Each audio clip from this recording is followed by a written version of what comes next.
구독과 좋아요는 영상 제작에 큰 힘이 됩니다. 드디어 천도제가 시작됐습니다. 여리는 외다리기를 천도시키기 위해 온몸으로 훈령을 받아들이고 빙의된 채 최현우 대감 앞에서 억울함을 토해냅니다. 그 눈빛은 살기를 머금었고 최현우는 그 앞에 무릎을 꿇었습니다. 그리고 윤갑의 훈련과는 마지막 작별을 나눴습니다. 여리는 그를 보내며 관역의식을 거행했고 끝내 윤갑은 떠났지만 여리의 눈에는 미안함과 애틋함이 어린 눈물이 고여 있었습니다. 팔적기를 위한 천도제 당일 여리는 거칠게 춤을 추며 그의 기운을 불러냅니다. 그리고 마침내 나타난 팔적기는 중전에게 칼날을 겨눈 정사순을 빙의체로 삼고 나타납니다. 여리는 비명을 지르며 결연하게 맞서려 합니다. 지금부터 빠르게 다음의 예측을 시작하겠습니다. 팔적기의 기운은 이제 더 이상 감춰지지 않습니다. 궁 전체를 뒤덮는 한기, 살기, 그리고 이질적인 진동. 더는 기다릴 수 없는 시점에서 강철과 여리는 각자의 방식으로 그를 막기 위한 준비에 들어갑니다. 강철은 무겁게 고개를 듭니다. 그의 손에 들린 것은 마지막 야광주. 수천 년 전 팔적기와 같은 원한기들을 봉인하기 위해 신들이 내려준 고귀한 신물. 하지만 이제 이 마지막 구슬을 쓰게 되면 그 역시 신으로서의 생명을 내려놓게 될 것입니다. 이것이 사라지면 나는 다시 돌아갈 수 없다. 그는 말합니다. 그러나 그 말 끝에 머뭇거림은 없습니다. 강철은 선택했습니다. 여리를 지키기 위해서라면 이승에 남을 수 없어도 괜찮다고. 한편 여리는 또 다른 길을 택합니다. 팔적기가 단순한 괴물이 아닌 억울한 원혼이라는 사실을 누구보다 먼저 받아들인 사람. 그녀는 끝까지 천도를 포기하지 않습니다. 무력을 앞세워 저주를 끊는 것이 아닌 감정과 사유, 공감을 통해 헤어나려는 여리. 누군가는 그의 이야기를 들어줘야 해. 여리의 눈은 흔들림 없이 단단하지만 강철과의 충돌은 피할 수 없는 운명처럼 다가옵니다. 팔적기의 존재 앞에서, 무너진 왕실과 무력한 백성들 앞에서 여리와 강철은 서로를 향해 묻습니다. 지금 내가 하려는 일이 정말 그를 위한 일이야? 그리고 시작되는 결전. 화덕차사의 의식을 여리가 시작하자 강철은 그녀를 막아섭니다. 야광주가 강하게 빛나며 공간 전체를 흔듭니다. 시간이 멈춘 듯한 그 순간 팔적기는 웃고 있었습니다. 이 결전은 단순한 전투가 아닙니다. 두 사람의 신념이, 사랑이, 정의가 맞서는 싸움. 여리는 말합니다. 나는 너를 믿지만 너는 왜 이 세상을 믿지 못하니?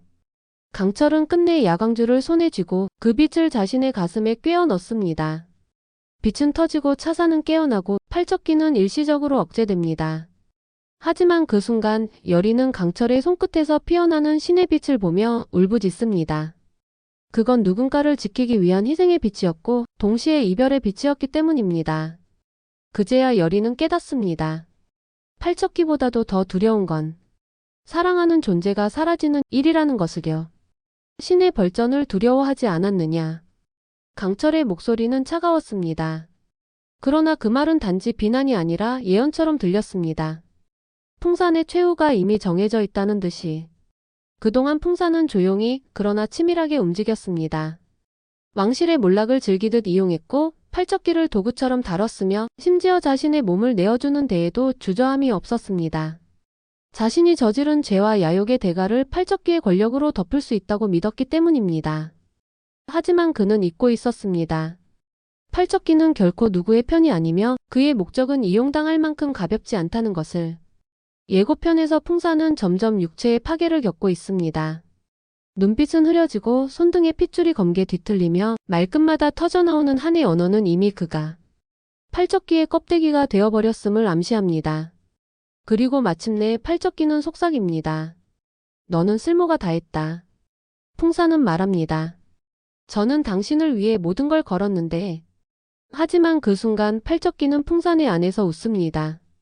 그 웃음은 무시무시하게 잔인하며 바로 그 자리에서 풍산의 육체는 뒤틀리고 검은 한기의 연기 속에서 의식 없이 쓰러집니다. 바로 그때 가섭 스님이 외칩니다. 지금이다. 그 몸에서 저주가 빠져나간다.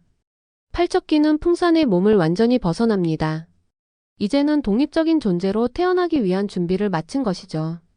남겨진 풍산의 육체는 망가진 허수아비처럼 바닥에 무릎을 꿇고 눈에서는 피눈물이 흐르고 그의 마지막 한마디는 오히려 자기 자신을 향한 절규입니다. 나는 틀리지 않았어 난. 하지만 그 누구도 그의 말에 응답하지 않습니다. 사람들은 그를 마주하기보다 피하거나 눈을 감습니다. 이제 풍사는 누군가에게 복수당한 것도 정의의 심판을 받은 것도 아닙니다. 그는 스스로 무너진 사람입니다. 욕망에 삼켜지고 저주를 품은 자의 말로를 고스란히 증명한 존재. 그의 죽음은 드라마 기궁에서 단순한 악인의 최후가 아닌 팔적귀가 어떻게 사람을 무너뜨리는가를 가장 극적으로 보여주는 예시가 될 것입니다. 강철과 열의를 차명에 처하라. 왕 이정의 입에서 떨어진 이 한마디는 궁 전체를 얼어붙게 만들었습니다. 그를 따르던 무사들조차 한순간 눈빛을 교환하며 당혹감을 감추지 못했고 중전과 상선 심지어 대비까지 숨죽였습니다. 그도 그럴 것이 이정은 열의에게 생명의 은인이자 왕실의 구원자라는 신뢰를 보내왔기 때문. 그러나 그는 냉정하게 명령을 반복합니다. 왕명을 거역하면 역적이다.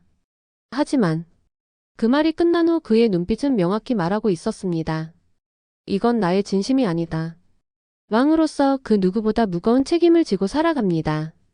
팔적귀의 저주는 단순한 귀신의 문제가 아니라 왕실의 과거 피로 얼룩진 역사와 맞닿아 있는 저주. 이정은 알고 있습니다. 열의와 강철이 팔적귀의 가장 중요한 열쇠라는 것을. 하지만 동시에 그들을 살려둔다면 조정과 민심은 왕권을 의심할 것입니다. 그는 혼잣말처럼 말합니다. 내가 지키고 싶은 건 나라이고 그 나라의 사람들인데 왜 내가 그들을 차명에 처해야 한단 말이냐. 이정의 차명 명령은 단순한 분노의 발현이 아닐 가능성이 높습니다. 그는 오히려 강철과 열의에게 시간을 벌어주는 방법으로 이 연극을 택했을 수 있습니다. 무사들을 보내 형장을 꾸리고 공개 처형으로 꾸며진 의식. 하지만 그날 밤 진짜 형장은 비어있고 이정은 몰래 열의와 강철의 탈출을 돕습니다. 이 연극의 목적은 단 하나. 조정의 눈을 피하고 팔적귀와의 마지막 싸움을 준비시키는 것. 실제로도 예고편 속 이정의 눈동자엔 단호함보다는 슬픔이, 결단보다는 망설임이 더 짙게 묻어나 있었죠. 이정의 이중적인 명령은 결국 왕실 내부의 균열로 이어질 수도 있습니다. 예조판서와 상선, 대비 등 팔적귀에 대한 이해보다 왕권과 질서를 더 중시하는 세력들은 이정의 명령에 진심으로 동조하며 그를 친히 쿠데타의 희생양으로 몰아가려 할 가능성도 존재합니다. 실제로 대비는 말합니다. 왕은 감정으로 명을 내려선 안 됩니다. 강철은 이정의 차명 명령에 분노합니다. 저자가 왕이라면 이 나라엔 희망이 없다. 하지만 열의는 그 눈빛을 놓치지 않습니다. 아니 눈이 울고 있었어. 그건 살리려는 눈이야. 그녀는 알고 있습니다.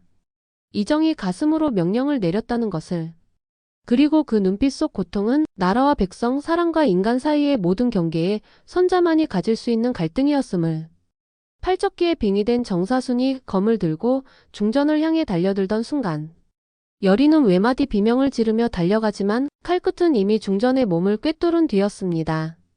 하지만 그 장면 뭔가 이상하지 않았나요?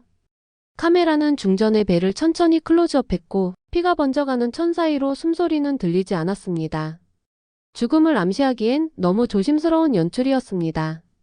14회 마지막 장면에서 칼의 베인 부위가 정확히 배 부분, 그 중에서도 하복부였다는 점은 상징적입니다. 이는 단순한 상처가 아닌 왕실의 피를 향한 공격이라는 의미일 수 있습니다. 팔적귀는 단순히 원한의 귀신이 아닙니다. 그는 지금 자신만의 육신을 찾고 있는 존재이며 그 조건은 단 하나. 왕실의 정통한 피, 태초의 혈맥입니다. 육체도 훈령도 완전한 형태가 아니었던 팔적귀에게 태아란 비어있는 그릇, 완벽한 새로운 육신일 수 있습니다. 팔적귀는 말없이 속삭이죠. 살아있는 피, 아직 완성되지 않은 몸. 그게 나의 완전체가 될 것이다. 즉 팔적귀가 중전을 공격한 이유는 왕비가 아니라 태아 때문일 수 있습니다. 그리고 그 아이가 아직 살아있다면 팔적귀는 아직 그 아이에게 접근 중일지도 모릅니다. 예고편의 복선들을 종합해보면 중전이 아직 완전히 사망하지 않았을 가능성이 큽니다. 팔적귀가 태아를 노린다는 가설이 맞다면 왕실은 단순히 귀신의 저주가 아니라 왕위 계승권을 둘러싼 실존적 위협에 직면하게 됩니다. 이정은 망설입니다. 저 아이 만약 팔적귀에게 물들면 우리는 후계자를 지닌 게 아니라 파멸을 낳는 셈이요. 그리고 중전이 깨어나 여리에게 말합니다. 아이가 내 안에 있는 아이가 지금 울고 있다. 강철의 손엔 야광주 하나가 있습니다. 이걸 다 쓰면 나는 더 이상 신이 아니야. 그 빛은 예전보다 희미하고 흔들리고 있었죠. 마치 그의 생명처럼 점점 꺼져가는 듯 했습니다. 팔척기는 점점 더 강해지고 있습니다. 천도제는 시작됐지만 열이 혼자 막기엔 벅찹니다. 팔척기는 중전의 태아를 노리고 이미 궁하는 한계에 달했죠. 그때 열이가 고요히 말합니다. 화덕차사를 부르겠습니다. 이대로라면 다 잃게 될지도 모르니까요. 화덕차사. 죽은 자의 혼을 데려가는 신. 한을 풀지 못한 귀혼들을 천도할 수 있는 마지막 방책입니다. 하지만 화덕차사를 부르기 위해선 한 생명의 온전한 기운이 필요합니다. 강철은 조용히 야광주를 꺼내듭니다. 강철은 본래 인간이 아니었습니다. 그는 이무기의 후손 야광기로 태어났고 신의 자리에서 세상을 지켜보던 존재였습니다. 그런 그가 열의를 위해 인간들의 원한을 위해 신성의 뿌리인 야광주를 스스로 소진하려 하는 겁니다. 이걸 쓰면 다시는 널 지킬 수 없을 거야. 열의는 눈물로 답합니다. 신이 아니어도 돼. 강철이 너면 돼. 야광주의 마지막 불꽃이 타오릅니다. 그 순간 화덕차사의 그림자가 서서히 모습을 드러냅니다. 주변의 기운이 고요해지고 공중엔 푸른 불꽃이 일렁이죠. 팔척기는 이를 눈치챕니다. 그걸 써? 좋아. 대신 널 데려가겠다. 강철은 말없이 웃습니다. 그의 눈엔 두려움도 미련도 없었습니다. 오직 열의만을 향한 마음, 그리고 인간을 향한 연민만이 있었습니다. 화덕차사는 등장했지만 강철의 몸은 점점 흐려집니다. 야광주의 힘이 사라지며 그는 점점 인간의 육신에 가까워지고 있었죠. 이제 더는 벽을 달릴 수 없고 귀혼을 감지할 수도 없습니다. 그러나 그가 강철이라는 이름으로 마지막을 살아내고 있다는 사실만큼은 그 누구보다 빛나고 있었습니다. 강철의 소멸은 단순한 죽음이 아니라 팔척기를 봉인하기 위한 열쇠일 수 있습니다.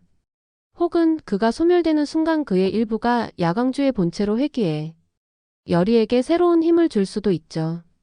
열의는 강철의 마지막을 지켜보며 더 큰 천도에 대한 결심을 하게 될 것입니다.